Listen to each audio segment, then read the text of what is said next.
মনোবীক্ষণ polyclinic, চিকিৎসার জগতে এক দশক। এখন এখানে সব বিষয়ে ডাক্তারবাবু একসাথে তলায়।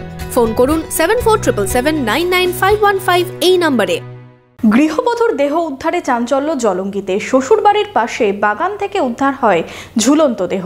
শুক্রবার সকালে বধূর পরিবার জানতে পারেন তাদের মেয়ে ফাঁস লাগিয়ে আত্মঘাতী হয়েছে।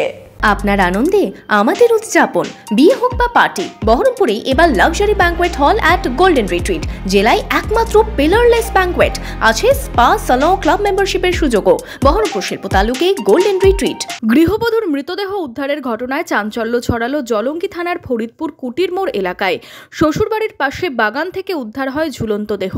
পরিবারের দাবি, খুন করে টাঙিয়ে দিয়েছে স্বামীসহ শ্বশুরবাড়ির সদস্যরা।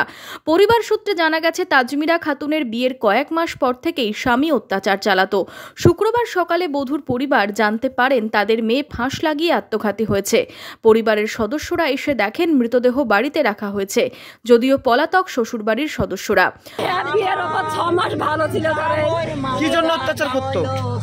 অত্যাচার ওর মা যা বলতো, ওর ভাই যা বলে তাই শুনে, ভাজের কথা মার কথা ধরেন শুনে। টাকা পয়সার জন্য কি কোনোদিন চাপ দিত? পয়সা ওই 1 টাকা আমার কাছে ধরেন পাবে না, আমি পরিশোধ করে দিয়েছি। ওই বলবে দেখি ওই ধরেন দিকে নানিও ধরেন গুনি, সব ধরেন গুণ করবে, ওই ধরেন যাবে আর গুণ করবে। মা তো যাই সাথে কান খাই গেল, আসে আমাকে বেঁচে। মেয়েটাকে বিয়ে করার পরে অনেক অত্যাচার জ্বালা যন্ত্রণা করে। মানুষ হয়তো এখানকার মেম্বার বোঝায় বা গ্রামের মানুষ বোঝায়, ওখানকার বাপ মারা বোঝায়, এইভাবে চলতে থাকে। তো গতকালকে গোটা দিনমান সকাল থেকে সন্ধ্যা পর্যন্ত মারধর করেছে মেয়েটাকে। মারার পরে কে মারধর করেছে? মেয়েটাকে মারধর করেছে ওই রুবেল, যে মানে ওই ওর স্বামী, মেয়েটার স্বামী। আচ্ছা। ভোর রাত্রিতে ভোরবেলায় ফজরের নামাজ পড়ে এসে আমি মাঠে গেছিলাম, মাঠ থেকে এসে চায়ের দোকানে বসে আছি।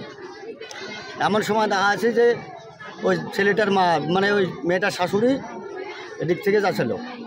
তো হাই হাই কী করলো, কী হলো ওই বলছে। তো আমরা দিকে হাই করলাম, কী হলো গো? ওরা কিছু বললো না। পরবর্তীতে আমরা ভাবছি তাহলে কিছু একটা হয়েছে। রাস্তায় মানুষ দেখছি 3-4 জন আছে, দৌড়াদৌড়ি করছে। দৌড়িয়ে গেলাম, দেখেছি বাগানে ঝুলছিল। জলঙ্গি থানার পুলিশ ঘটনাস্থলে গিয়ে দেহ উদ্ধার করে ময়না তদন্তের জন্য পাঠায়। কিভাবে গৃহবধূর মৃত্যু হলো তা খতিয়ে দেখছে পুলিশ।